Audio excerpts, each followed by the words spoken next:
She's just in the room at the end. She's just in line. That means all right.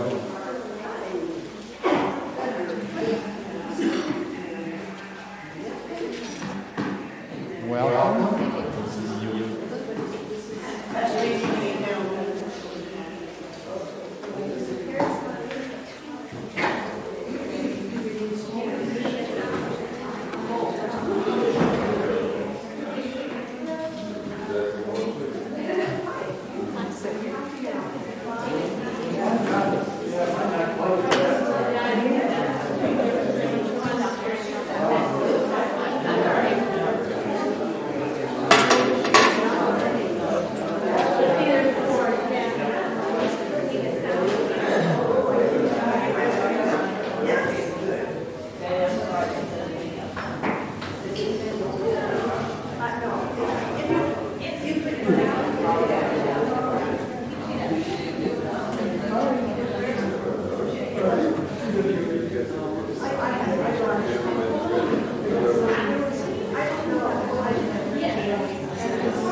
Especially since there's other programs around, people testing it out and seeing what they like.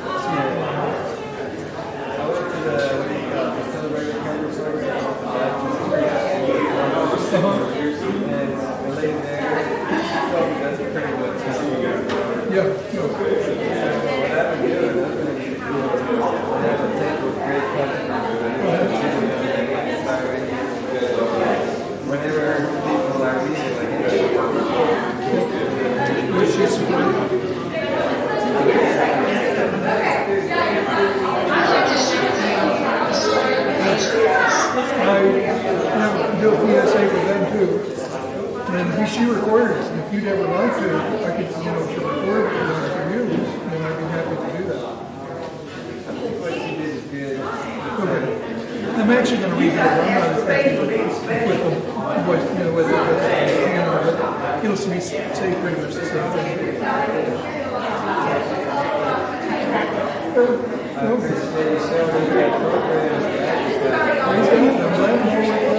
I don't know why I felt so strongly about doing it, at first, because it first came out and supposedly it would just sell and all, well, it's the same price.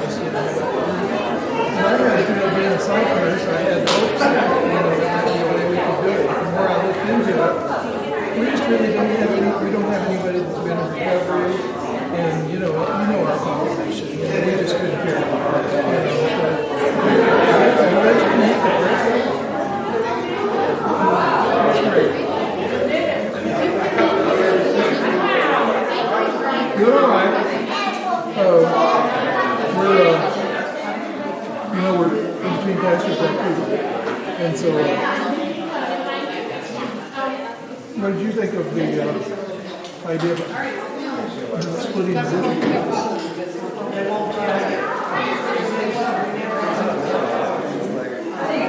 I don't know the politics behind it. Oh, yeah. No. Yeah, yeah.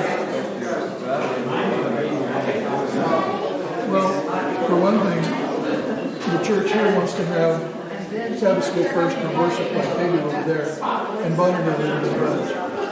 We were here first, but we're going to, and so that's one big reason.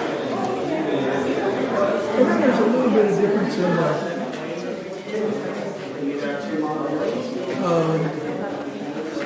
I don't know how to say it. The culture, I guess maybe. Different cultures, different ways of approaching the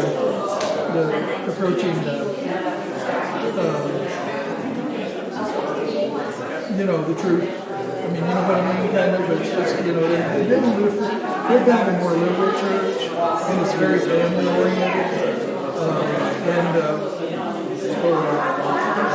it's just different.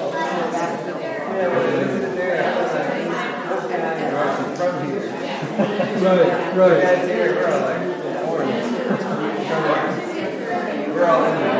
Yeah. And my aunt's been over there for 40 years, and in some ways she still feels like an outsider.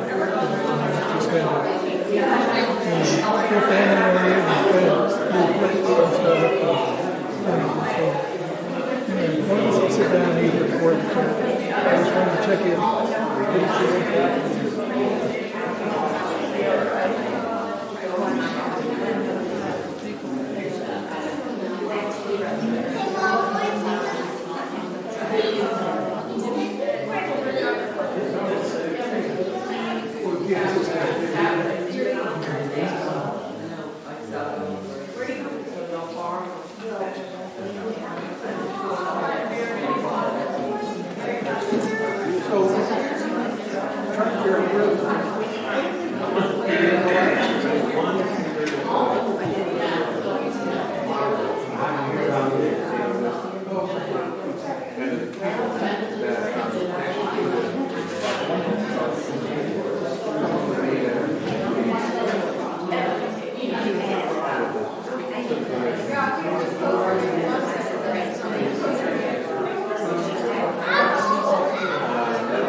They're going to move it further back so the people in the back can see. It's just mirrored whatever's on the screen.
Good evening. Now it's working. Welcome back. We're glad to see you all. I want to let you know that if you were missing recipes from last night, Kathy, who's serving the beautiful mortgage lifter beans, as last night's recipes. And if you've only got one page last night and missed the other page, it is available, okay? I have tonight's recipes, and I want to tell you about them first. And I also want to just go ahead and announce that if you come in one night and you have an allergy or something, come and talk to one of us, because if you are gluten-free or something else, we can tell you what to avoid, okay? Tonight's recipes, we served cereal over fruit that was a mixture of steel-cut oats and corn grits. We just happen to like that mix. At home, because there's only two of us, we have this wonderful little crock pot. We can cook our breakfast all night while we're sleeping. And I gave you the recipe for doing it for just 2 people or 4 people. And you put your water and your cereal in here, plug it in. This one you cannot say high or low. When it's on, whatever that is. And in the morning, when you get up, voila, your breakfast is ready. It's so nice. Sometimes you can find these in stores, but I find them mostly in secondhand stores. People are using them, and they're really lovely for doing that. In the Crockpot recipe, Crockpot cereal for 2, I tell you to use 1/4 cup of steel-cut oats and 1/4 cup of corn grits. Now you can change that. You can do any grain you want. It doesn't matter. But for 2 people to eat, you only need 1/4 of a cup dry per person. So I had, for John and me, I put 1/4 of a cup steel cut, 1/4 of a cup of corn grits. But the trick is, it's going to cook all night. You need more water. So in here it tells you to put 1/4 of a cup plus 1/4 of a cup. And if you want to do just one cereal, put 1/2 a cup. But for every 1/4 of a cup of cereal, did I lose sound? For every 1/4 of a cup of cereal, he wants me to move. Put 1 whole cup of water. So I would have 2 cups of water and 1/2 a cup of cereal in there. And that would be just perfect. The next morning, it's just the right amount. So the other thing that you're having tonight is, the other things, you got some beans. Weren't they huge? Have you eaten beans that big before? They're called mortgage lifter. They look like a bird egg by the time you hydrate them. And these are from Dove Creek, Colorado. The story is, I don't know if it's true, but the story is there was a farmer who was going bankrupt, and he was so depressed, but it was time to plant, and all he had was some beans, so he threw the beans in the ground, and he had a bumper crop of these beans, and they were so well received that he paid his mortgage off. So lifted the mortgage. So they're called mortgage lifters. I've seen them online called Azteca and other things. So if you won't find them in the grocery store, you have to either order them online or find a store that carries lots of different kinds of beans. I think they are delicious, and they're just fun to serve people this huge bean. I tell people 1 bean is a bite. So, and the reason we're serving beans is because, and I think I forgot to say last night, the beans for a diabetic at breakfast helps moderate blood sugar all day. So much so that some diabetics say that I'm having them at every meal. And that's okay. And you don't have to be diabetic to enjoy them. I love beans at any meal. And so for our diabetics, we serve only 1/2 a cup. That's a serving. That's not very much. I really would prefer to have a whole cup. I like them so well. But 1/2 a cup is an adequate serving to help moderate blood sugar. So in the Yes? What do you call those that we can look for online? You can look for Mortgage Lifter or Azteca, Azteca, Azteca. The chili you had tonight, I served it over a little bit of barley, and so you can serve it over rice, you can serve it over whatever you'd like to serve it over. And it's such a good chili, it's so mild, that you can use it instead of pinto beans on your haystack or your taco salad. It works very nicely that way. The thing with the black bean vegetable chili, as you read the recipe, you'll see that after you put in your zucchini and summer squash and your peppers, you don't cook it very much more after that. Otherwise, they get soggy. And so you want it to still be a little al dente when you serve it.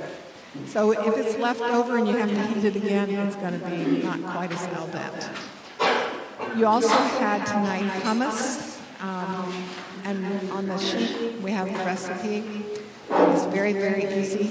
And the dressing on the salad was Sesame Tahini. That's made with sesame seed paste. And I don't know that you'll be able to find it, and I forgot to bring mine. But Beirut, Lebanon, Beirut Sesame Tahini is the absolute best. It doesn't have a bitter flavor. Some of the tahinis seem to have a bitter flavor, and it doesn't get hard in the bottom of the container. A lot of them you have to stir and stir until your arm is tired. And this one, it doesn't separate like that so badly. So Beirut Sesame Tahini. You can find it online. If you can order from Country Life, I've got them agreed to carry it now, so it's available from Country Life. Yes, Kathy? Do you know where the recipes are right now, tonight's recipes? Oh, they haven't been passed out. No. We're ready, though. Thank you. And so, are there any questions? Did I cover everything? I think I did. Right here. And were there any questions? Right here.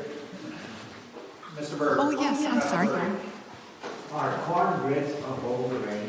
No. Corn grits have. Actually, I believe they have been processed with, what is the word? Hydrated lime.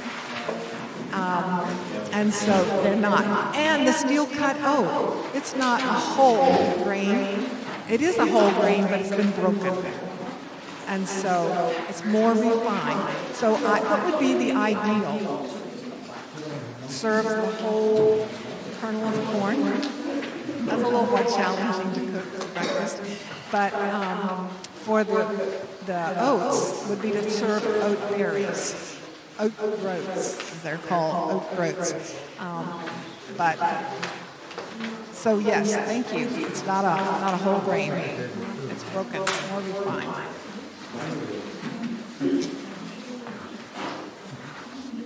Okay. Are there any questions about the recipes from last night? And if you weren't here last night and you would like to get recipes, you can see Miss Kathy at the beanie station. The question was asked, could someone get seconds on the video sample? Seconds on the sample, in the sample. If we think no one else is coming, we could. If they're coming, they're late. So yes, we can. We don't want to run out. Okay, thank you.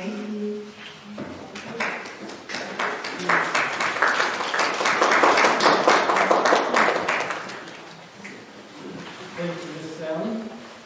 So, I corrected the schedule so you see the start 6. I had mentioned that.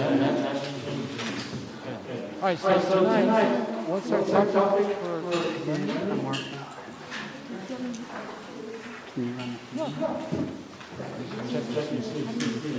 So it's hard to reach way up here.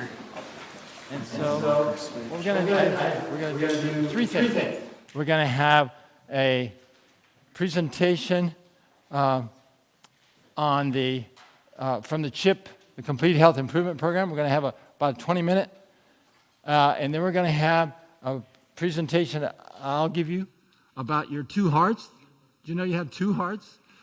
I don't know whether that makes you double worried or happy, but anyway, you'll enjoy it, I think, learning something different. I'm going to just skip over here.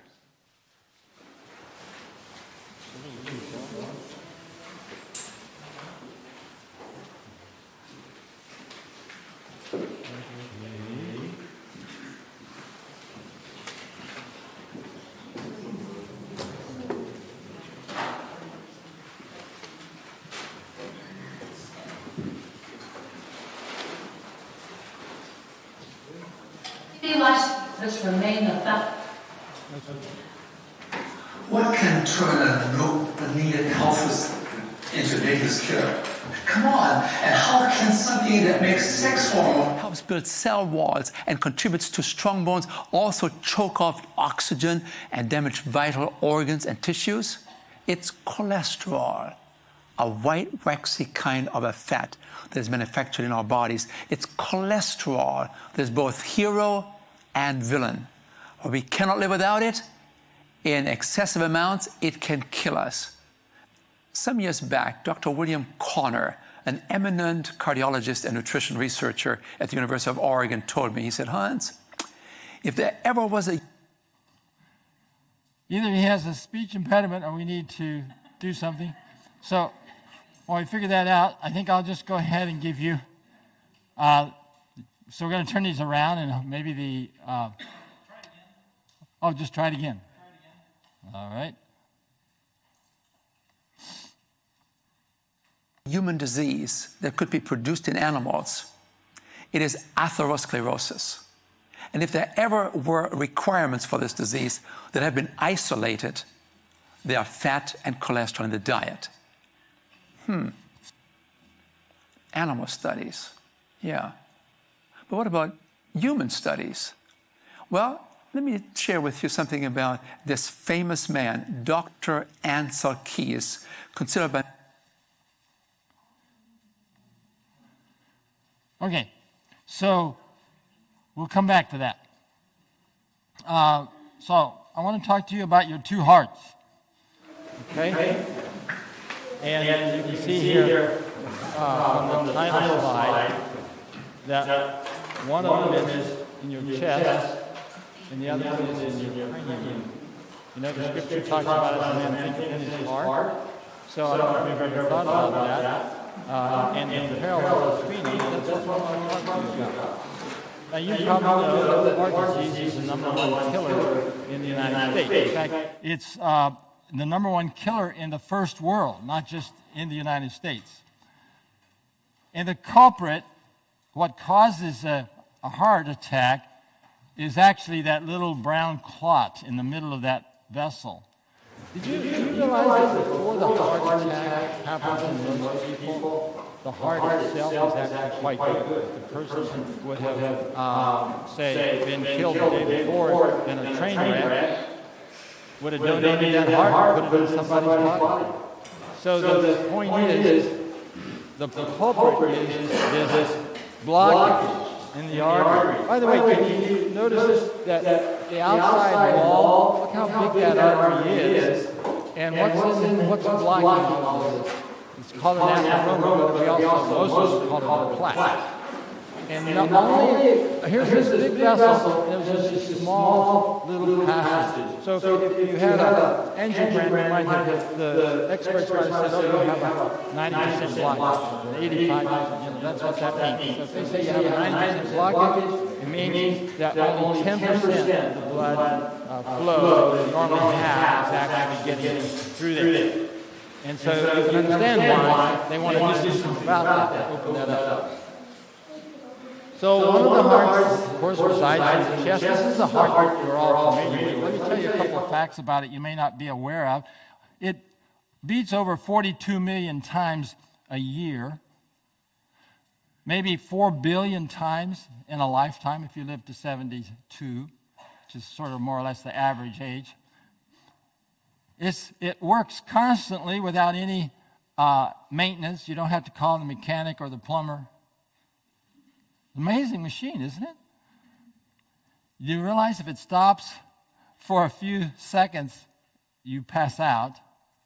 And if it doesn't start back within a few minutes, you're not going to wake up. That's why they're very quick and anxious to get to you if you have a heart attack and pass out.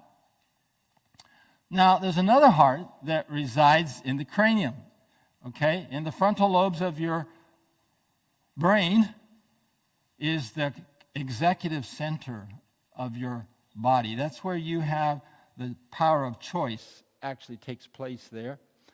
Now, the brain is continually making new connections. Remember, the chest heart is constantly beating, but the brain is actually constantly making new connections. That's how, did you ever wonder how it is that when you were born, what's the difference between the size of your cranium right now and the size you was when you were born? Do you realize that it's less than 10%, maybe 5% larger? So how did you go from being just such a naive little baby to all the stuff you know stored in there, and it only had 5% increase in size? Well, it's because the information in the brain is not stored in a physical way. It's stored by connections. So the more connections, there's trillions and trillions of connections between the brain cells.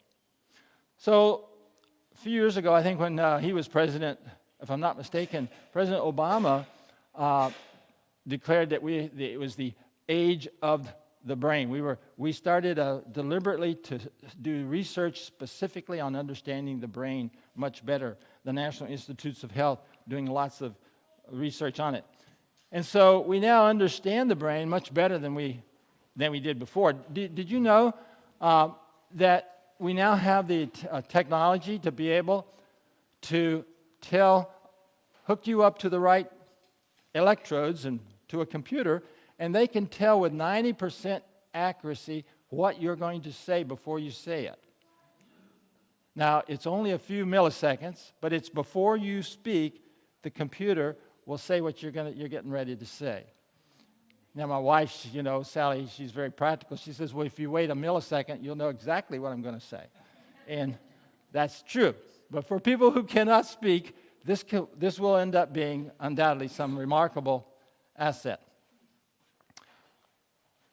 Oh, as I said, they can't read our thoughts. Now, some of you have heard about Phineas Gage, no doubt.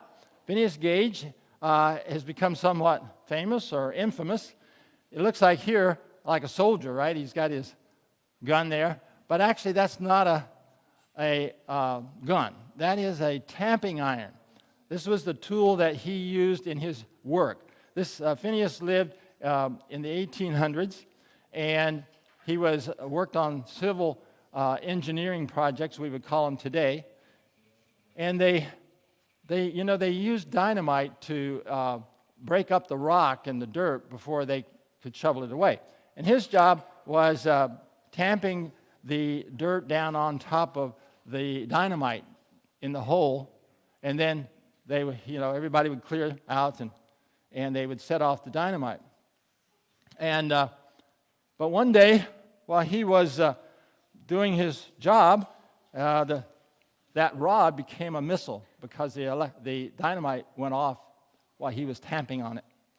And the rod went right up through his face. You can see he has, if you look really close to him, if you're close enough, but anyway, his left eye is really missing. It's closed, it looks like.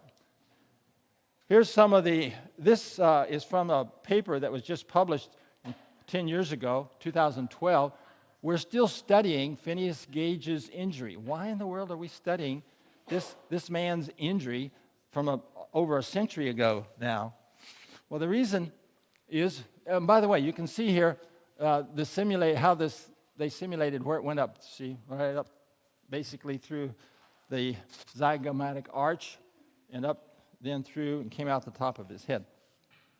Amazing that he survived, by the way. I mean, this is before he had any antibiotics or anything, but probably in part because of the dynamite charge, the rod was fairly sterile, I guess, by the time it went through his head. But anyway, he survived, and that is his actual skull that's been preserved to be studied. And the reason they were looking at this is scientists, in trying to understand the brain, have come to realize that the connections in the brain are so critical to understanding what it is and how it works. And you can see they're modeling the different connections that were affected by this accident. And why are they interested? Why are they interested in knowing what connections got messed up when this accident happened? Well, it's because one of the things that really set everyone off as to knowing that this was important, even back then, was Phineas underwent some remarkable changes. Yes, he survived, and yes, he had a missing eye. Many people live with just one eye. But his personality, his character changed. He was a reliable family man. He was a reliable employee. In fact, what I've read, he was actually supervised some men. But he became quite irresponsible. He couldn't keep a job. They finally had to let him go. The story is that he became a profligate. That's a nice word to use around young children, so they won't know what you're talking about. But anyway, he was a person of poor repute, shall we say. And but he came back to the United States, died in California, and that's how we happen to have his skeleton to this day. So 2 hearts, right? One in the chest, one in the brain. Now I want to ask you a question. Which one is the most important? So I want to show you a couple of facts before you answer that question. Now you've heard of heart transplants, no doubt. In fact, you may not be aware of it because it wasn't on the front page, but there was somewhere in the neighborhood of 300,000 of them done last week. Now, the first ones that came out, of course, were on the front page, but now it's the second, right? We don't even think about it. Yeah, we're going to get a heart transplant. Okay. But it is an amazing surgery and an amazing thing to do. But did you know this is going to be on the front page? They're talking about a brain transplant. I guarantee you the very first one that's done will be on the front page around the world. But I have a question for you. Would you be interested in having a brain transplant if we could do it? Because, you see, with a heart transplant, someone donates the pump. But if a brain transplant, you're really donating your body.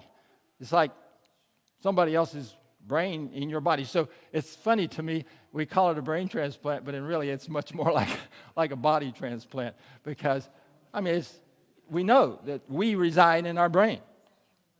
So I haven't met the first person yet that's actually told me they were interested in a brain transplant. So what does that tell you then? It tells you that your cranial heart is the most important. The most important heart in your body is not your chest heart. By the way, let me say something else about it. Did you know that Medicare, which of course provides health care for people over 65 or 67, I guess soon, but anyway, that over 10% of the total amount of money that they spend is spent on the chest heart. And so the reason I cite that is to show you how important it is, how much concern it is. But in reality, it pales in comparison to the brain heart. And the interesting thing is, remember that picture? The same thing that destroys the heart muscle from lack of blood flow destroys brain tissue. We've called it a stroke for many years and decades, but many people are saying we should call it a brain attack because it's the same thing. It's just instead of happening in our heart, it happens in our brain.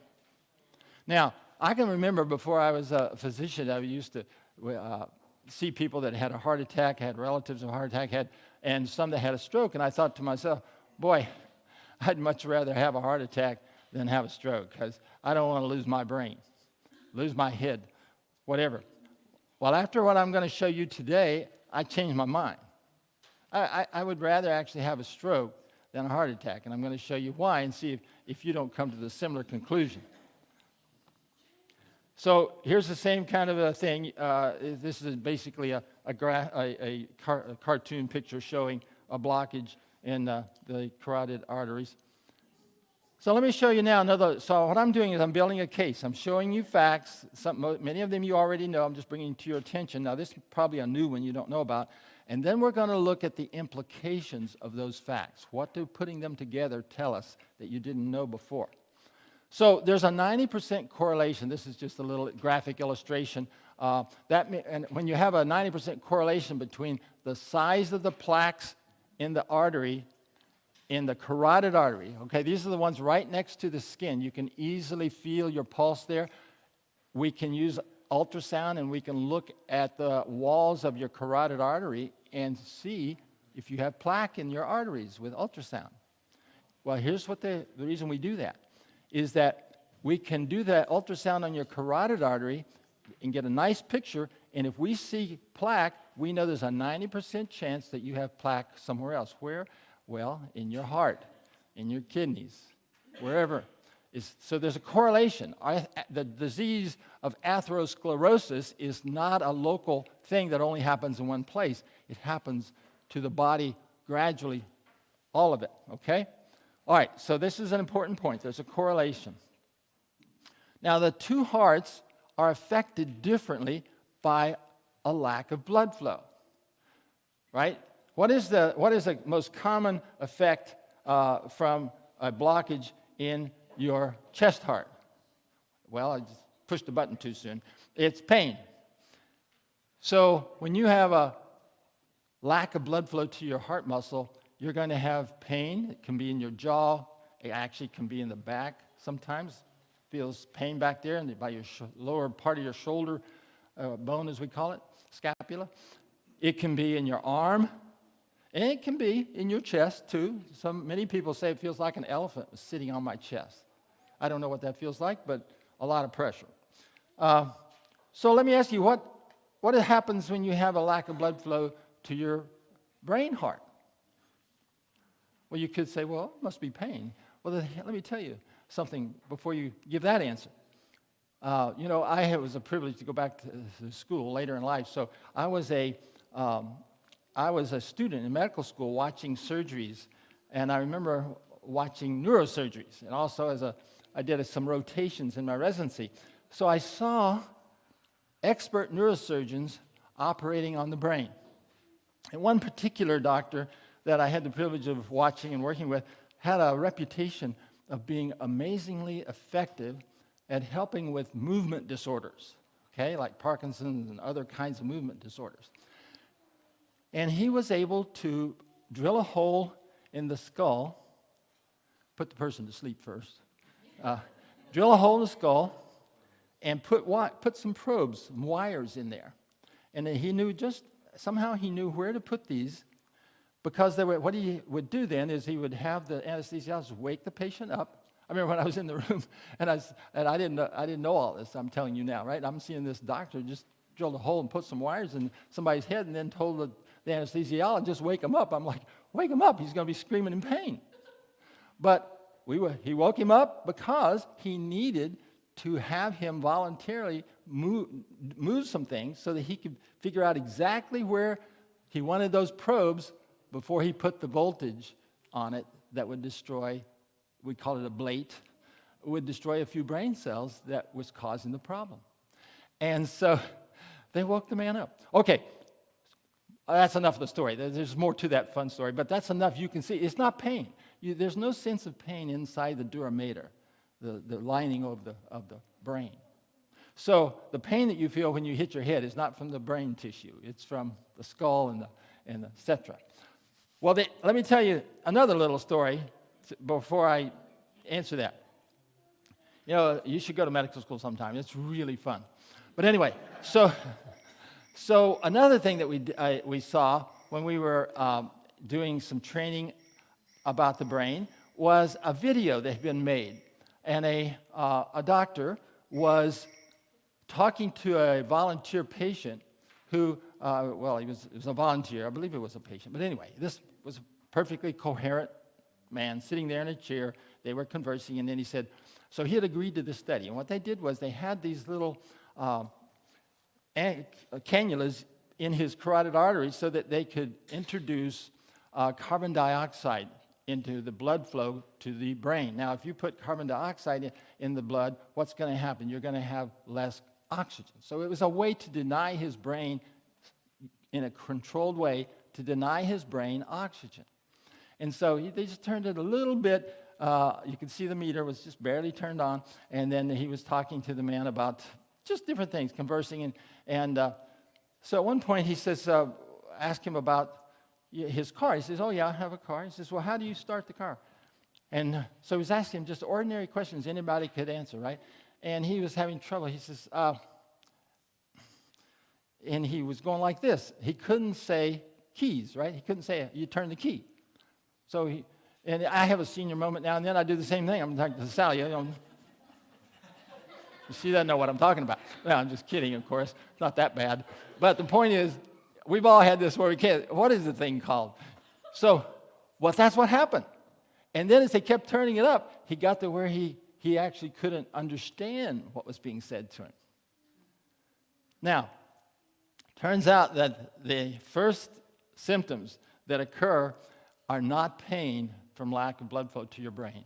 It's a lack of fine control in the frontal lobes. In fact, the research indicates that a blockage of less than 20% can cause symptoms, and you probably wouldn't recognize it because you would think, well, I didn't get enough sleep, or well, I'm aggravated because I got all this stress at work. It might be any number of things that you would think, but it can be lack of adequate blood flow. Okay. So now this is my last dot point I'm going to show you. I think after I show you this, you're going to really get my point. So we have actual cases of people who had heart disease, and they went to see their doctor, their cardiologist, the expert, and he tested them all out and said, Joe, things look really good. You just keep it up, and I've made an appointment. I want to see you next year. We're going to check it again. And a week later, he's dead. Had a heart attack. And so everybody says, well, what's the matter with the cardiologist? Why? How come you told him everything was okay? The fact is that we don't have a way to know that you have a blockage, short of we can do an angiogram, but we can't tell it from testing you because until you have a blockage of 70% or more. Now, here's why. This one's not hard for you to understand. Do you realize that if right this moment the lights go out, the building starts shaking, stuff falls off the roof, that before you get out of your chair, your pulse can almost double? I mean, when you get stressed, immediate fear, your heart rate goes up right away. Okay, so your heart muscle has tremendous reserve capacity. And so think about it. That's why until you get it over 70% blockage, the reserve capacity is keeping you from knowing that anything's wrong. That's why these people that have this problem, they're more likely to have a heart attack if they go out and do what? Shovel snow. That's one of the best killers in the Northlands. I guess down south it's mowing grass. I'm not sure. But anyway, but the brain. Now let's think about the brain heart. Did you know that your brain does not sleep when you sleep? Yeah. Your brain does not sleep when you're asleep. It is busy. It's got things to do. One of them, of course, is to dream. But it is filing information. It is taking things out of short-term storage and putting it in long-term storage, etc. A number of other things as well. But the point is, our brain, they've done studies, and our brains use the same amount or more glucose and oxygen at night as they do in the daytime. So your brain is working 24 hours a day, more or less, you can say. And so what does that mean? It doesn't have a reserve capacity to speak of. It works the same pace all the time. So that's why it makes perfect sense that a smaller blockage would be noticeable in the brain than it is in the heart. So that little bit of physiology there for you. So if we put that on the chart, what we see is that we cannot detect a blockage or a problem until 70%, in the chest, but we can see it at 20% or less in the brain. Well, where do most of us live? Most of us in first world countries live in that range right there. Most of us have a blockage that's 20% or larger somewhere in our blood vessels. I'm talking about the average American. Don't get nervous if you've been living healthy and really eating right all of your life. You're not average. You're going to be down here somewhere, okay? But, in fact, I don't set myself as a perfect example by any means, but I did have an opportunity to get my carotid artery checked, and so I said, yeah, let me see how big my blockages are. And so I got the fellow that does that to examine me, and I had some blockages. Now, for the right amount of money, I'll tell you what the number was. But anyway, so we all have some blockages. Almost every person, above 18. And unfortunately, now that I said that, I need to say, well, unfortunately, they do autopsies, as you know, on people who die. Not everybody, but many. And looking at the data, we now know that preteens are getting plaques in their vessels the way that it used to be only adults would have it. So we're getting blockages at younger and younger ages. Well, now, this is not part of the master plan, okay? You are not destined to have atherosclerosis.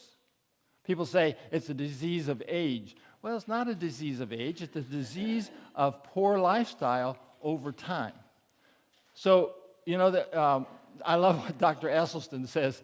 He calls it a foodborne illness. Do you know that? He says heart disease is a foodborne illness. And it is, because you can cause it with food and you can uncause it with food. So surely it is the way we eat, not the way we were designed. In fact, modern epidemiology and published studies reveals that atherosclerosis is the result of deviating from the master plan, okay?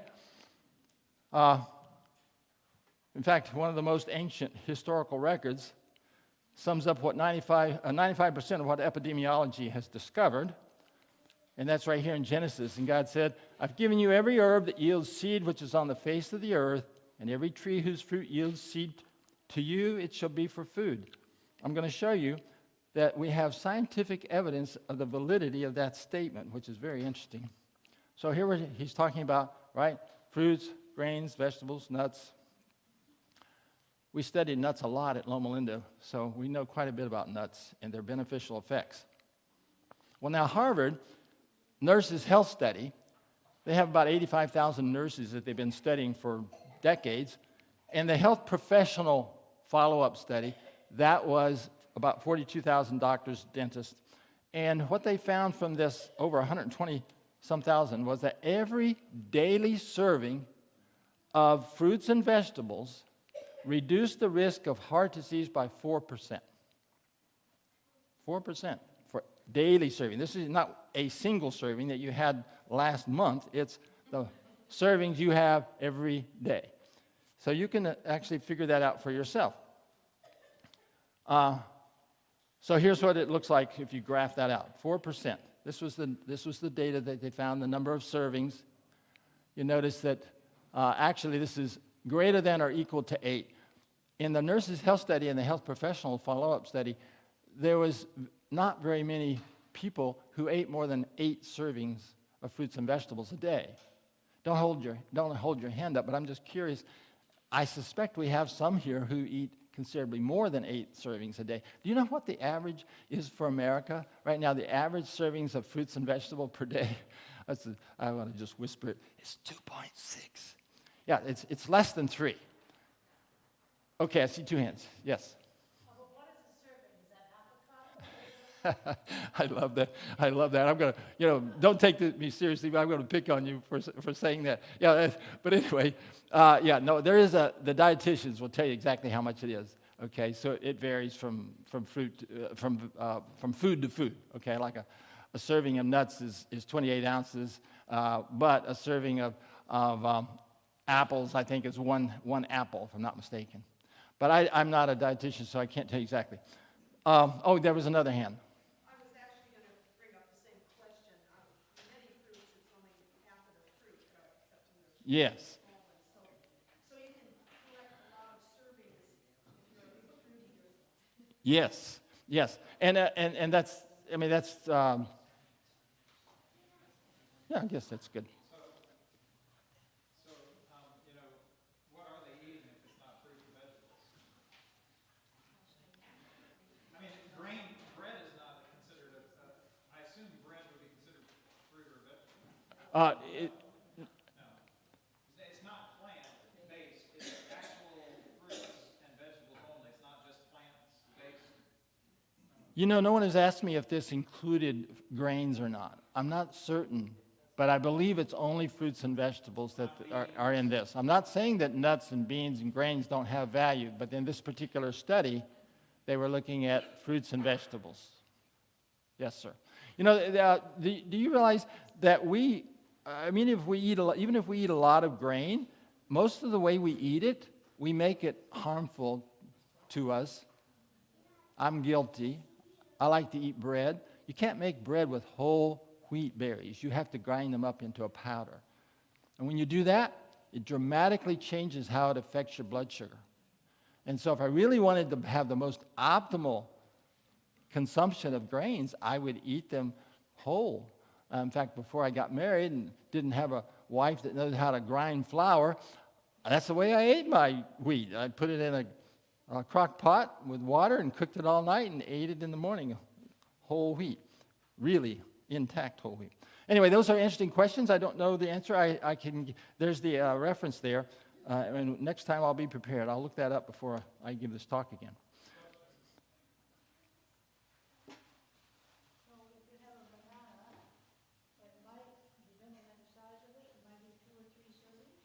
I don't know if there's any bananas. The question was if you had a banana, could it be 2 or 3 servings? I think that a typical banana is going to be at most 2 servings, but I'm not really certain. So I wish I had a dietitian here to answer these hard questions. But I want to just say to you that the point I'm trying to make is to help you realize the importance of eating fruits and vegetables. The exact number of servings doesn't really matter. It matters whether it's 2 or if it's 8. In the Adventist health study data, we had the similar data, and we looked and we compared our data to what Nurses Health Study found. And what we had was really nice is we had people that had servings of fruits and vegetables that went up over 12, 15 servings a day. So Seventh-day Adventists tend to eat more fruits and vegetables than the average person. Oh, I forgot to read that, but that's all right. So I want to.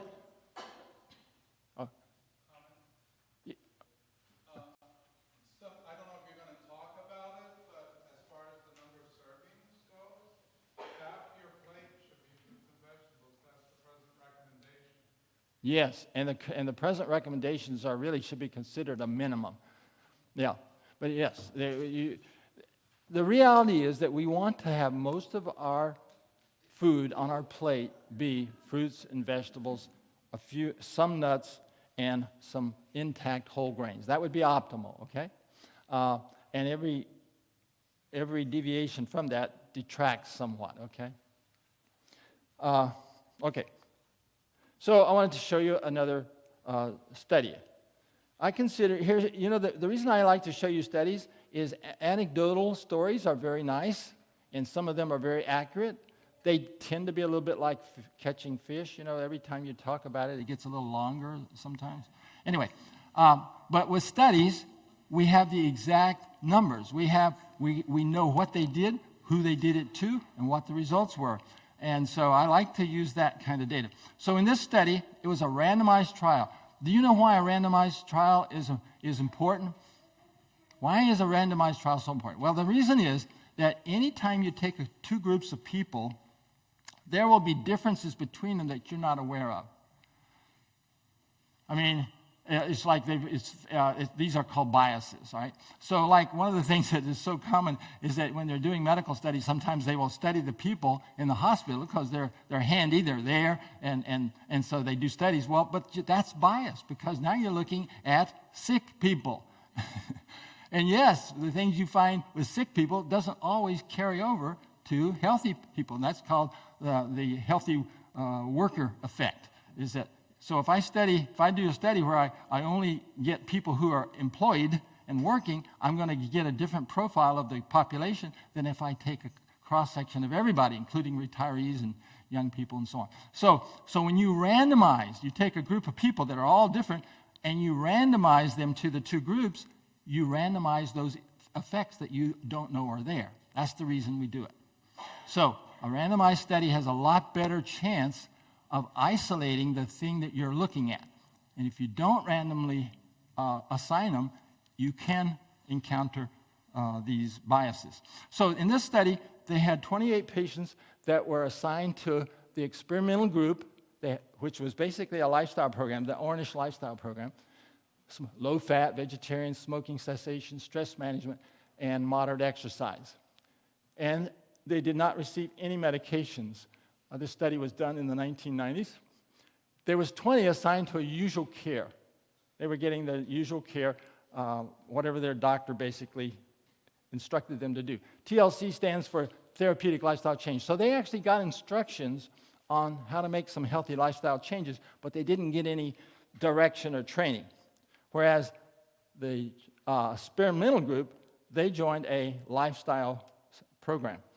This was the 5-year results that was published in 1998. And what happened to the stenosis? This is the percent above 0 that was an increase.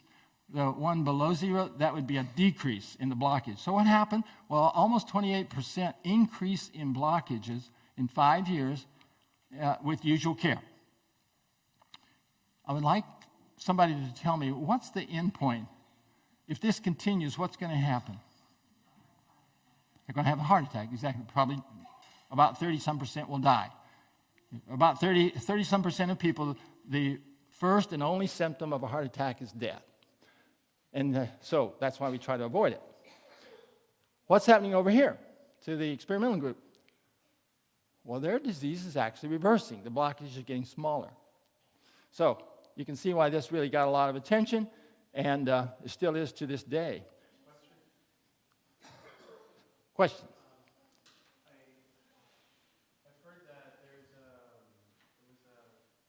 study in something called the French paradox, where the French would drink a lot of wine and then they don't have like heart attack rates. Yes? Yes? Apparently what they have is sudden death.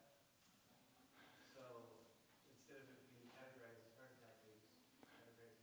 So the gentleman is bringing up a question or the point or the comment about the fact, and this is for those on the video, that the French paradox, which is a fairly well-known issue, it is, and what it is the French studies in France had shown that drinking wine seemed to be good for reducing the heart attack, reducing heart disease, actually.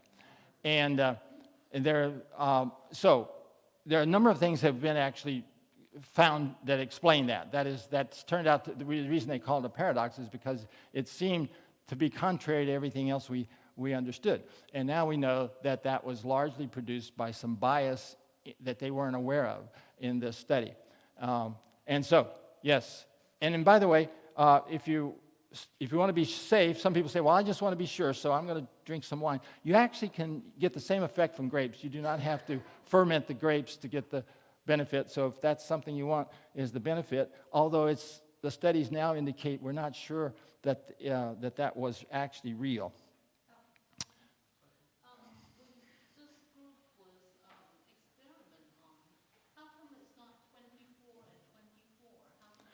Great question. Great question. See, what she's asking is, if this was a randomized trial and people were assigned to each group, why wouldn't there be the same number or maybe one different? But there's 8. Well, I'm sorry, it's not there was 28 and 20. Well, the reason is that people are free agents. And so the people that agreed, they were asked, would you agree to be in this study? And we're going to assign you randomly. You'll just have usual care, or you'll get the lifestyle intervention.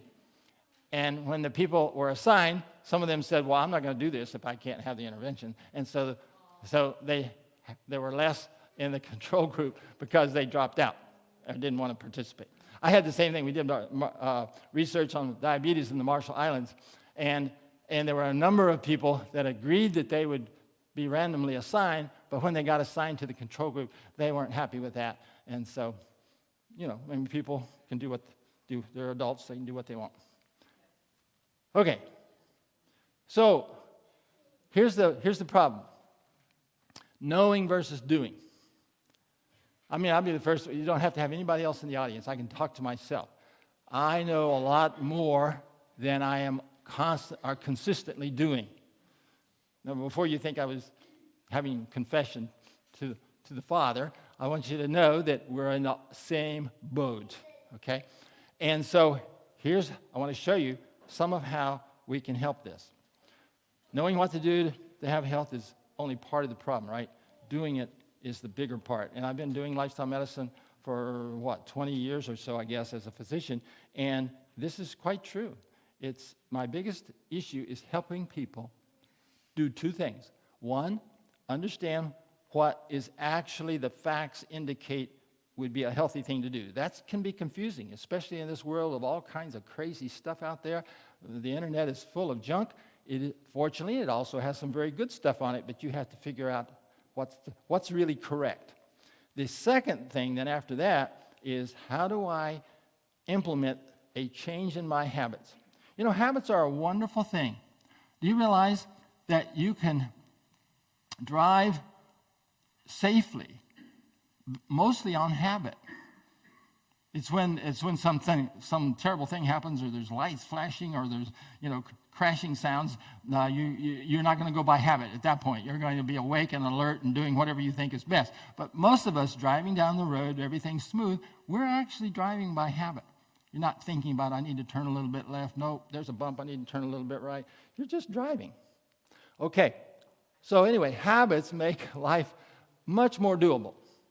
But they also make it harder to change because there's this inertia, right? So what they tell us, since I've gotten into this far, I may have finished this. So what we now know is that we need two things to happen that help us make a change. One is we have to have a motivation that's bigger than us. I'm not just doing this for me. It helps the world, helps my granddaughter. If it's like we learned it yesterday about epigenetics, if it's a young woman that's going to have a family, okay, I need to do this for my family because I want to get my kids off to a good start with the right gene switches. But anyway, something bigger than yourself. And the second thing is we need to have an emotional draw to it. Not just some cold fact, but there's some emotional motivation that helps us do it. So we need not an anatomical transplant. We need an attitudinal transplant. So how in the world are we going to get that? How are we going to get an attitudinal transplant without getting a anatomical transplant? Well, there's an answer. It's right here. Ezekiel 36, 26 and 27. What does this say? Is this talking about a transplant? Look, I will give you a new heart and put a new spirit within you. I will take the heart of stone out of your flesh and give you a heart of flesh. Do you think that sounds like a transplant? It does. Is it a physical anatomical transplant? Or maybe not. I will put my spirit within you and cause you to walk in my statutes, and you will keep my judgments and do them. All I can tell you is that the people that I've seen have the most constant improvement, like my very own self, is when I see what I'm doing is something that God has promised to help me do. And I tap into this power right here. Now, I used to be an agnostic, so if you're not a Christian or a believer, I love you anyway. That's the way I was for a long time. But I've come to see things a little differently. You know what? Recognize this thing, right? Probably all of us have it in our pocket. Hopefully, we've all got it turned on silent. which I didn't. So this device, have you ever had that experience? How often do you have that experience? I'm sorry, can you hear me now? What are you, where are you? I can't hear you. It's frustrating, isn't it? It really is frustrating. Well, let me ask you a question. Do you think that it might not only be that? Is it possible that there are times that God is trying to talk to you or me? And he's like, can you hear me, John? Are you there? And why is this relevant? The connection is that a healthy blood flow to your brain is the organ through which you're going to have communication from God. So the better your circulation in your brain, the better your reception is going to be. And I can say, like in the Bible, I once was young, but now I am old. But anyway, I think after you get over 70 somewhere, you start to have the permission to say that, okay, I'm old enough, I can give you some advice. But anyway, I just want to tell you that I tried a lot of things in my lifetime, not all of them very smart, but for a lifestyle change to produce health, there's nothing I can recommend better than using the scriptures to help you know what to do and how to do it. So here's my little prescription. Right? I'm supposed to be a doctor, so let's give you a prescription. Avoid tobacco and alcohol use. Do you know how much is a safe amount of alcohol for a woman to drink without risking breast cancer? It's 0. If wine, for example, is thought to help your heart, the alcohol in that wine is going to increase your risk of cancer. So I don't think that's a very good trade-off. And of course, as an ex-smoker, I know tobacco there's nothing good about tobacco. Walk, what does it say? 30 minutes? No, greater than 30 minutes. Walk 31 or more minutes every day. Anyway, walk 30 should be a minimum of your exercise time, and you should aim for every day. Okay? Start off slowly if you're not used to walking, because you'll get sore legs and muscles. Eat a half to 1 cup of beans every morning. You could change that to every day if you want to have it at more other meals. But studies show that beans are tremendously effective at reducing cholesterol, controlling your blood sugar, evening out your mood. Yes, there's studies now showing us that it helps with mood. Eat whole, ripe plant foods every meal. Boy, I chose those words very carefully. Whole, I'm meaning there the whole thing and intact. Ideally, it should be intact. Ripe. Do you know most of the foods ripen in the last few days, right, before they're ready to pick?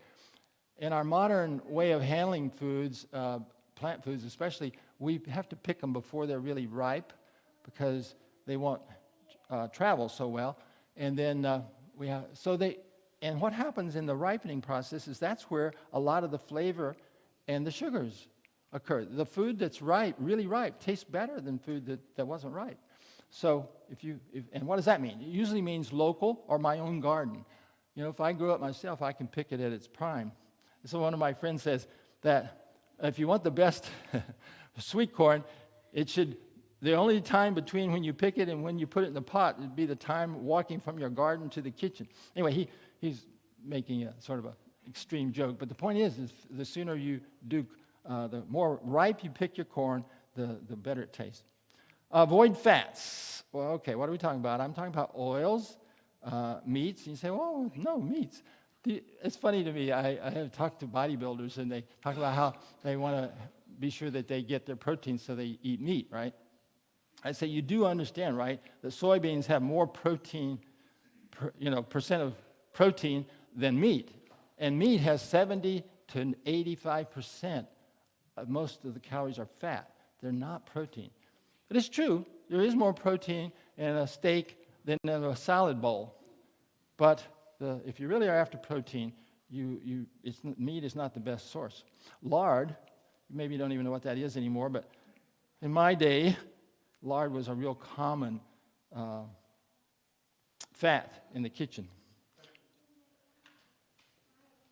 I have a friend whose father was saying that he doesn't want to eat tofu.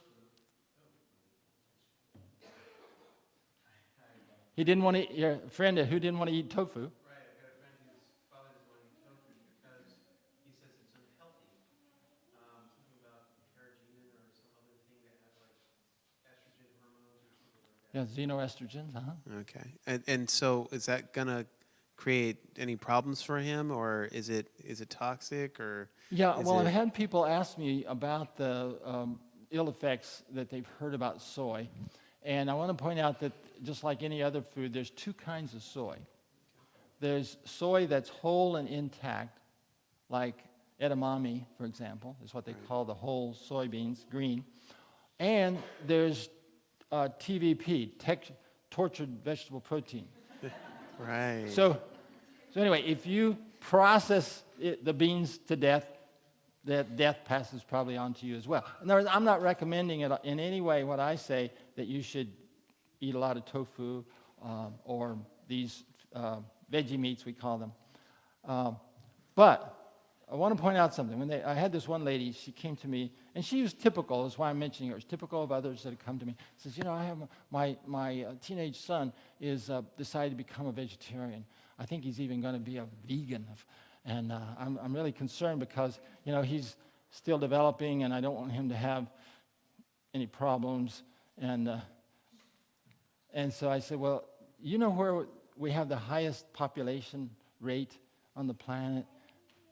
It's in Asia. They eat more soy and tofu than anybody on the planet, and they're not having any problem with having plenty of children. So the data doesn't support the idea that children or men or boys eating soy detracts from their fertility, okay? Now, the thing about the xenoestrogens, I'll get there, is that we're concerned about women with breast cancer. And we know that there are some breast cancers that are estrogen positive, estrogen receptor positive. So meaning that estrogen in the body stimulates the cancer cells. And so we want to stop, don't want that to happen. And we know that there are xenoestrogens in soy that are similar to human estrogen. And so the thought is you don't want to avoid that. But when you look at the actual studies, there's very little that indicates that eating soybeans has anything but a protective effect. It's a little bit like the way nuts work. Nuts are high in fat. In the 80s and 90s, it was thought that you want to avoid nuts if you have heart disease because you need to get rid of fat. Well, it turns out, though, that eating whole nuts actually is protective, cardioprotective. And so in a similar way, I believe, as the research is going to show, I believe that whole soybeans are actually going to be healthy. But do you know what the minimum daily requirement for soybeans is? 0. You do not have to eat one soybean in your entire life to have perfect health. So if people are concerned, I just tell them, well, don't worry about it. You don't eat it. Don't worry about it. Eat healthful. Eat fruits and vegetables, grains. And I wouldn't puzzle over the soybean question. All right, and then the last item I think I have is minimize refined foods. So salt, sugar, white flour, ice cream, sodas. And when I'm talking there about ice cream, I'm talking about normal dairy ice cream. Oh, yeah, I forgot. I have a hand over here. That's a question. The Bible talks about, in Leviticus 2, about combining oil with flour and that was to be a most holy offering and combined with frankincense as well. And I'm wanting to know, is the oil that was recommended in the Bible, was that like extra virgin olive oil? I don't know back then. Okay, so the question, well, I think you heard it because she has the microphone. But wondering about in the Bible talking about mixing oil with flour, and it was a it was a ceremonial part of the ceremonial process. And they were to cook it as well. Yeah, and there, if there's I don't know. And it was most holy. I'm not sure exactly where your point is yet, but you could make an even stronger one because the priests and the Levites were to eat the fat. I'm just wondering what kind of fat you're talking about. We should eat or we shouldn't eat, maybe. Well, let me just say it this way. Okay.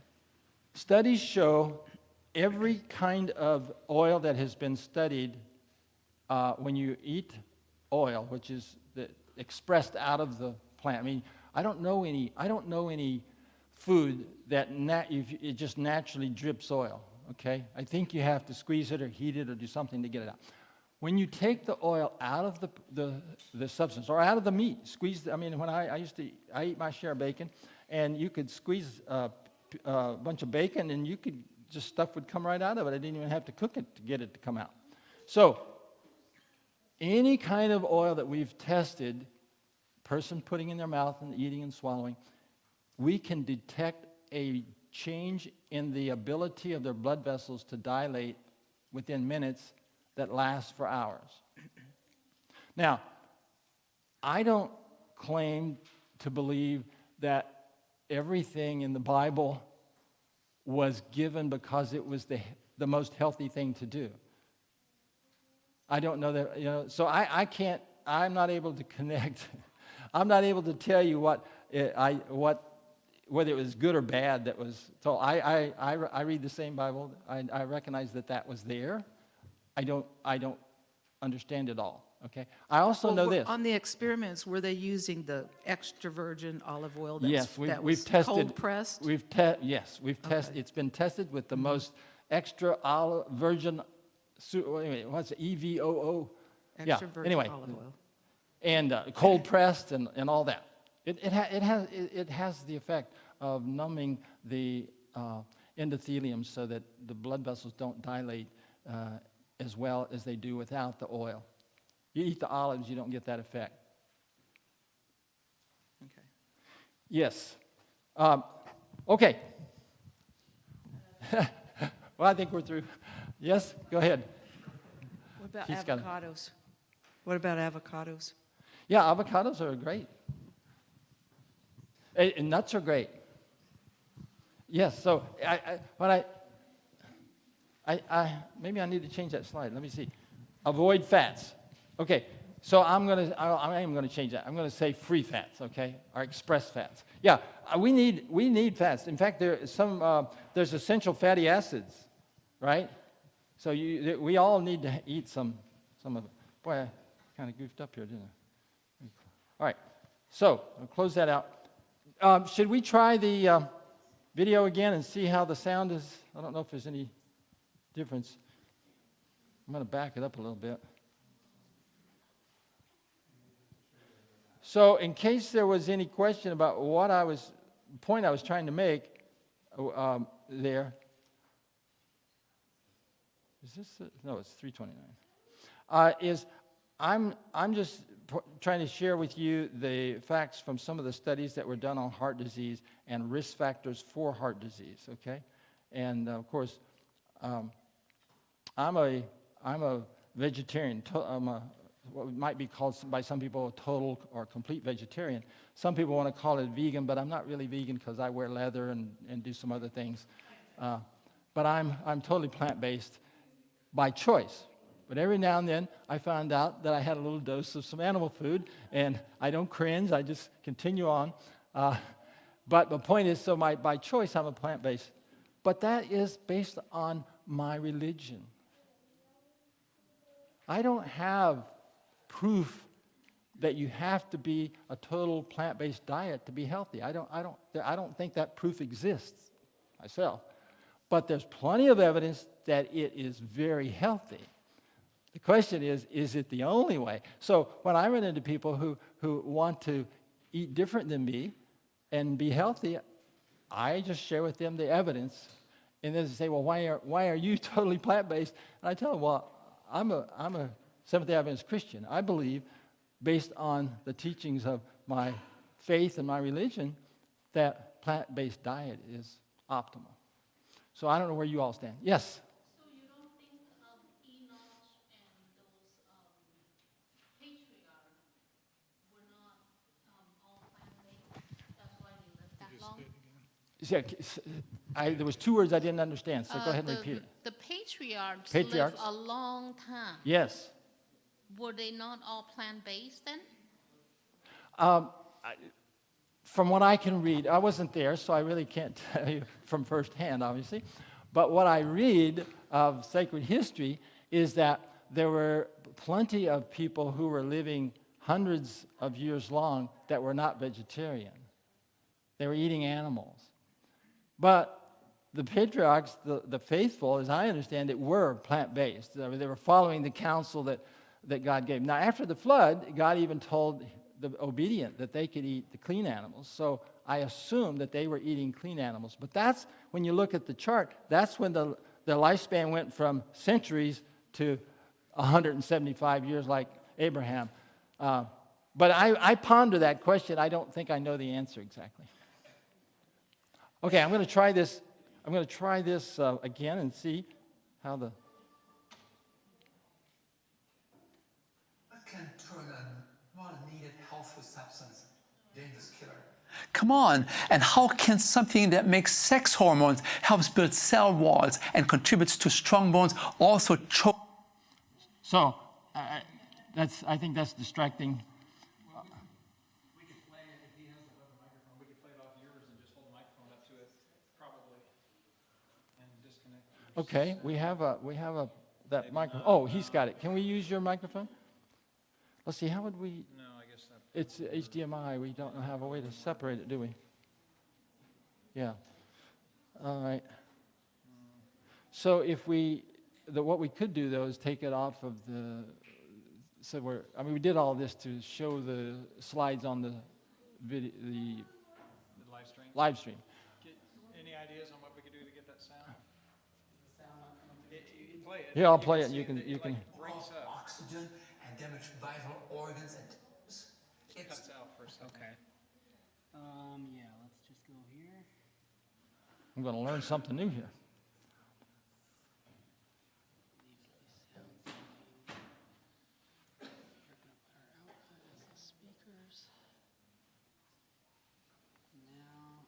Be able to do it through here, and we'll just hold a mic. All right, let's see. He's got the mic right here. Let's see. If you turn it on, it should be. A white, waxy kind of a fat. Okay. Let me look here.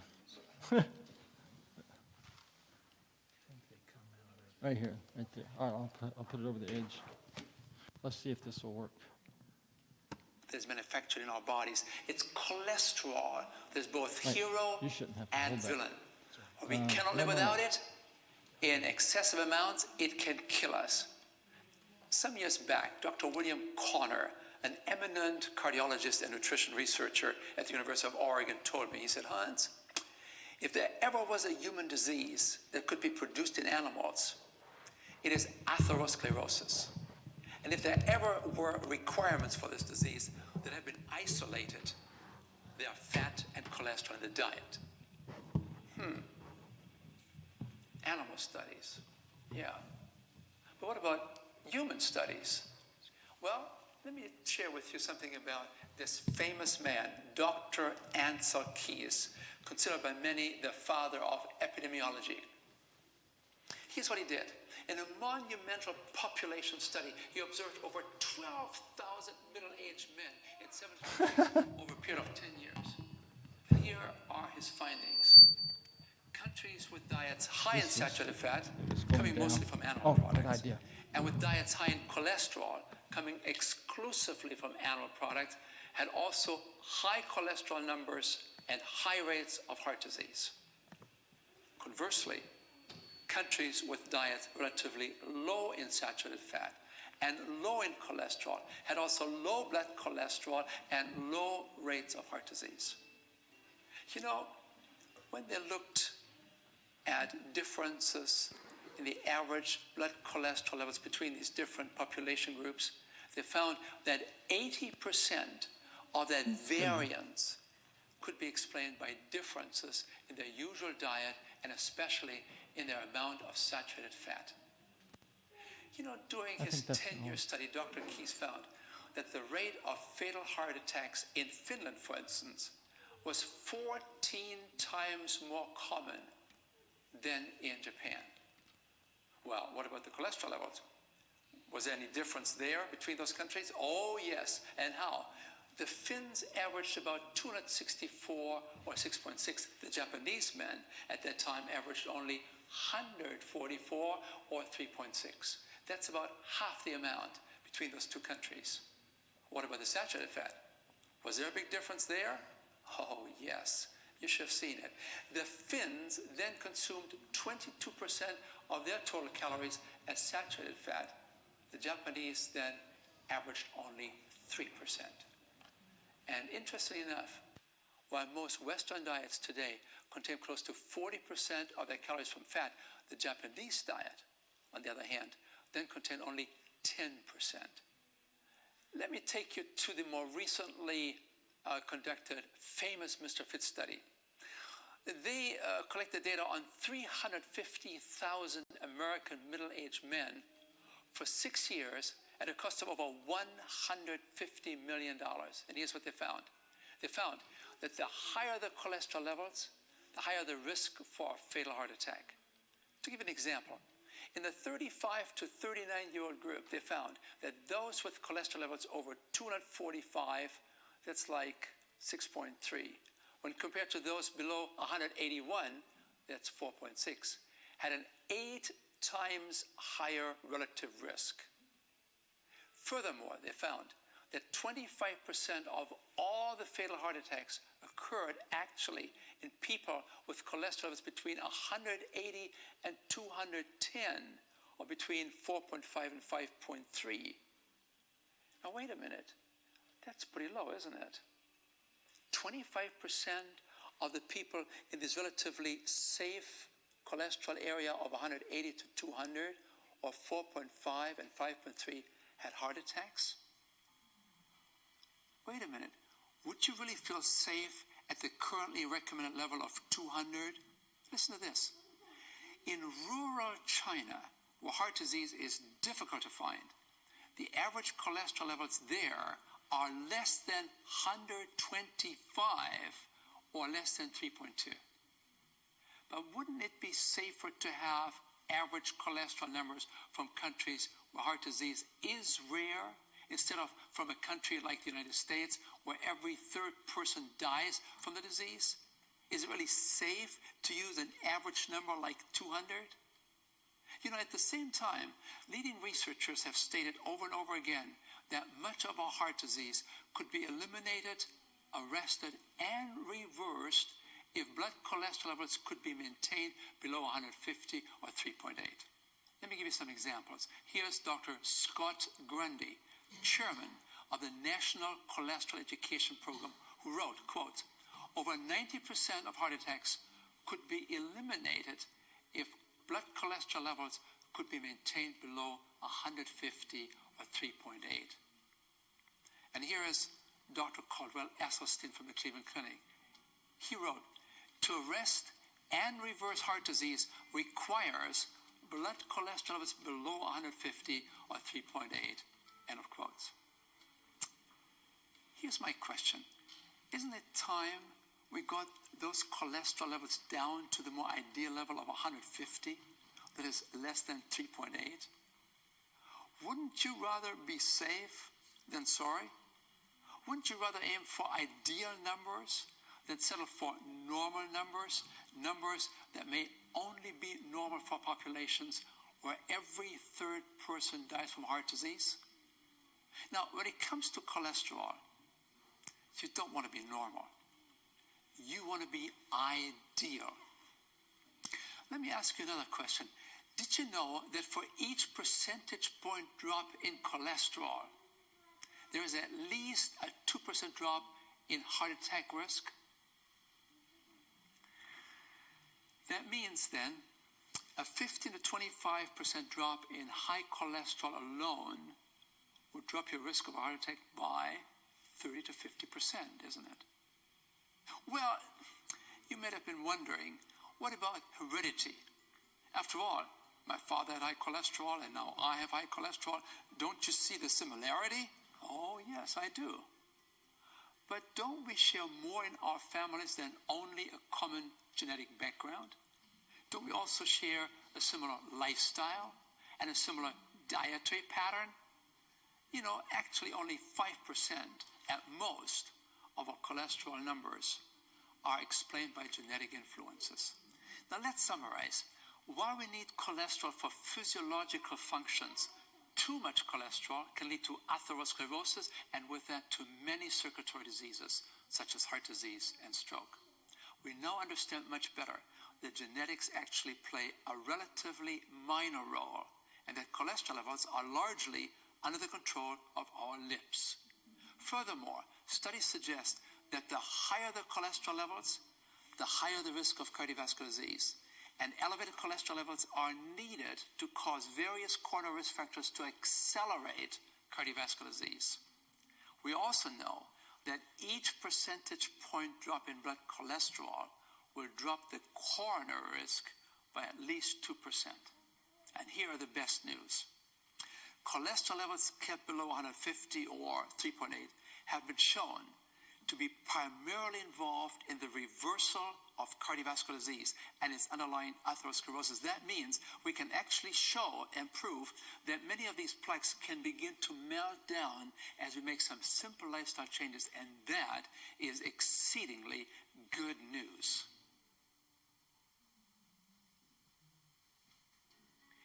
You know, with elevated cholesterol levels playing a pivotal role in the world's number one killer, how can we achieve the best cholesterol levels? What can we do?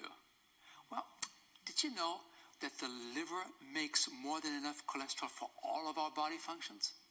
And if so, then cholesterol is completely unnecessary in the human diet. We don't need to eat cholesterol. It's only found in animal products. Would you find it therefore in fruits and vegetables? In grains? Would you find it in beans? Would you find it in nuts? No. Plant foods don't have cholesterol. Take a look at this chart. Is there something that maybe jumps out at you? What do you see? Chicken. Chicken? Yes. Wow. Look at the amount of cholesterol in chicken. Did you know that chicken contains as much cholesterol as pork and beef? And with today's factory farming methods, most chickens can no longer brag about the low-fat content either. Just think, by setting aside meat, eggs, and dairy products, we could easily lower our cholesterol intake by 85%. It's not that hard. It's only found in animal products. But the biggest driver of the blood cholesterol level, that's the cholesterol that you have in the blood. The biggest driver of that blood cholesterol is not the cholesterol that we eat, but it's the saturated and trans fats. These fats push the liver into overdrive in manufacturing additional endogenous. These are cholesterols that are coming from within, which is added to the exogenous. That's the cholesterol that comes from the outside. So here then we have a little equation. We have cholesterol that we eat that adds to the cholesterol in the bloodstream. But then you also have, more importantly, the amount of cholesterol that's being produced by the liver in response to, listen to this, in response to trans fats and in response to saturated fat. So the more saturated fat you eat, the more trans fats you eat, the more cholesterol is being produced by the liver. That's very, very important for us to remember. But what are these saturated fats? Well, simply put, they are fats that are solid at room temperature. They are not oils, they are solid fats. And they are most prominently found in meats. So what you have in meat then is, in meat you have not only cholesterol exclusively, but you also have a major source of saturated fats. But did you know that 70% of the calories in a steak comes from fat? And did you know that 90% of the calories in cream cheese may come from fat? And look at cheese in general. It's clearly a high-fat food, and particularly rich in saturated fat. But what about those trans fats? Well, some of them are naturally occurring in dairy and meat, but they are also found in oils that have been chemically treated to make them more spreadable and also resistant to going rancid. These partially hydrogenated oils were commonly found in crackers, cakes, and cookies, in pies and French fries, because it extends their shelf life. You know, because these trans fats are probably more dangerous than the saturated fats in driving cholesterol production. In America, at least, the American Heart Association has now stepped in with the recommendation of limiting the trans fat intake to no more than 2 grams a day. In addition, it required the grams of trans fats to be listed on the product nutrition label. And similar actions have already been taken in various countries. So, no more than 2 grams of trans fats. But did you know that just 1 single serving of a commercial pie using these trans fats may have as many as 5 grams in its pie crust? That's just for 1 slice. So you can see that 2 grams of trans fats add up very, very quickly. So be sure that you read your nutrition label. And if the product contains trans fats or lists partially hydrogenated oils, drop it. Don't touch it. Decrease it. Less is better. Big time. But there's one more dietary factor that will help us to lower cholesterol levels, and that is soluble fiber. Where do you find that? Well, only in plants, especially in oats, beans, and the pectin of fruits. And how does it work? Well, these soluble fibers bind to bile and cholesterol in the small intestine. And that's all associated with fat metabolism. And in that fashion prevents the reabsorption into the bloodstream. So just to make it simple, extensive studies have shown that adequate soluble fiber in the diet can lower cholesterol by 5 to 10%. There's no better way to accomplish that than to move towards a plant-based diet, naturally rich in soluble fiber. So if you don't find yourself inside the safety zone with blood cholesterol levels of 150 or less than 4, don't worry. But you've got to take aggressive action. CHIP is not a program for the mamby-pambies. It is not for the faint. Oh, it is for the faint of heart. Well, it is for people that really want to do something, people that want to accomplish something, people who want to be around, people who want to enjoy life and health, and people who want to see their grandkids growing up. A plant-based diet, then, which is low in fat and, of course, cholesterol, and rich in antioxidants, lowers cholesterol levels, well established. But its antioxidants can do more than that. They can also help to neutralize some of the body's free radicals that are associated over time with cumulative cell injury and with the oxidation of LDL cholesterol. And you know, it's that kind of an oxidized LDL cholesterol particle that is powerfully involved in the development of atherosclerotic plaques. So you're really helping it on 2 counts. It is these antioxidants that have been shown to also upregulate nitric oxide production and suppress the generation of free radicals. Again, it's all in your favor. So let's just summarize what we have learned so far, and that is that our circulatory system works best when cholesterol levels are kept below the 150 point or less than 3.8. And to reach those optimal levels, here are some 4 guidelines. Number 1, reduce processed food because that's where the trans fats are. Number 2, reduce animal products because that's where the saturated fat and cholesterol are found. Number 3, eat more fruits and vegetables, more whole grains and legumes, and some nuts because that's where the fiber is and the nutrients. And that includes antioxidants that can help to neutralize free radicals and upregulate nitric oxide production to protect our blood vessels. And then there's number 4. We want to be careful with high-fat meals in general because they not only increase free radicals and reduce the production of optimal levels of nitric oxide, but they also reduce the oxygen-carrying capacity of blood. So, here are your 4 special guidelines then for a healthy heart. And when you do this, you're not only on your way to a healthier heart, but also to a new you.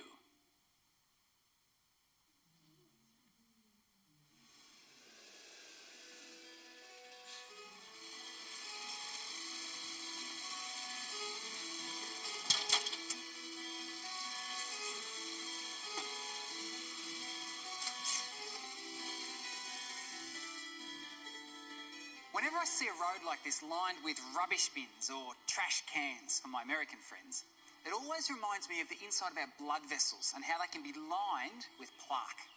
Now, I know you're probably thinking to yourself, really? You think that? You need to get a life. Well, you might have a valid point, but the analogy is a good one, and let me share it with you.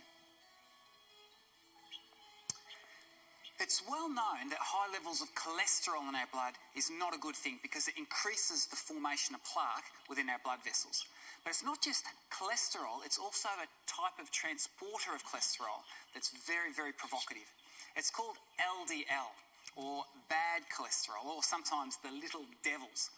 We know that high levels of LDL is very provocative of the formation of cholesterol. And in time, it causes our blood vessels to get narrower and narrower, which is obviously a real problem. But there's something we can do about it. Good news. And it involves what we do with our lips. Namely, be very careful what you allow to pass through them. You see, we want to consume a diet that's low in cholesterol and also low in saturated and trans fats. Just so happens that a whole food plant-based diet is just that. In fact, it's only animal-derived products that contain cholesterol. But the analogy doesn't stop there. You see, just like we have garbage trucks that come up and collect the rubbish, our body has inbuilt system that allows it to clean off the debris from the side of our blood vessels. It's another type of transporter of cholesterol referred to as HDL, or good cholesterol, or sometimes the heavenly darlings as it's referred. We can increase the amount of HDL we have within our systems through exercise. And this is why exercise is such an important component for keeping the inside of our blood vessels clean. Also, if you're a smoker, by quitting smoking will also cause your HDL levels to increase. So just to recap, in order to keep our blood vessels nice and open and clean, which is really what we want, it's ideal to keep our LDL levels low and our HDL levels high. And we can achieve that by consuming a plant-rich, foods-as-grown diet, as well as exercising, and if you're a smoker, quitting smoking. Just remember that optimal health depends on optimal circulation.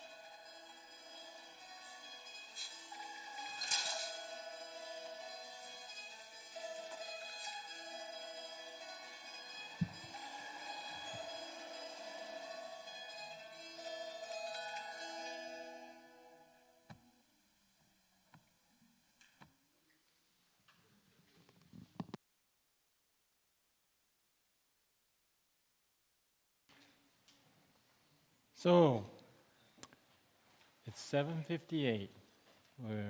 Our time ends in a couple of minutes. I want to give you an announcement that if you have your questionnaire that we gave you to filled out, we need to receive those. And if you haven't gotten the blood pressure and the weight measurement, we'd like to get that to add to it. The more complete the information is, the more complete your health risk appraisal will be, your health risk assessment, okay? But it's not a matter of life or death. If we don't get your blood pressure or your weight, we'll still survive.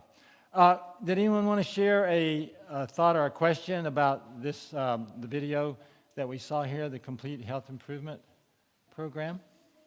Yes?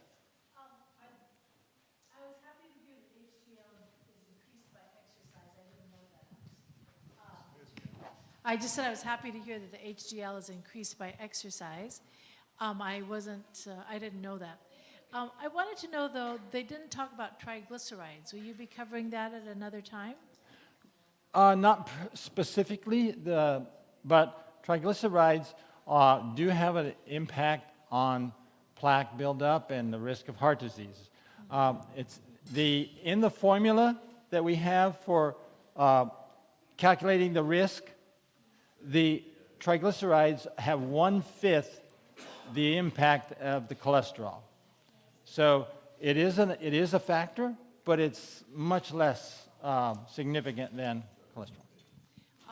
What is the cause of triglycerides? Is it What was cause of high triglycerides? high triglycerides? Yes. So way I like to express that is, if you want to raise your triglycerides, then eat lots.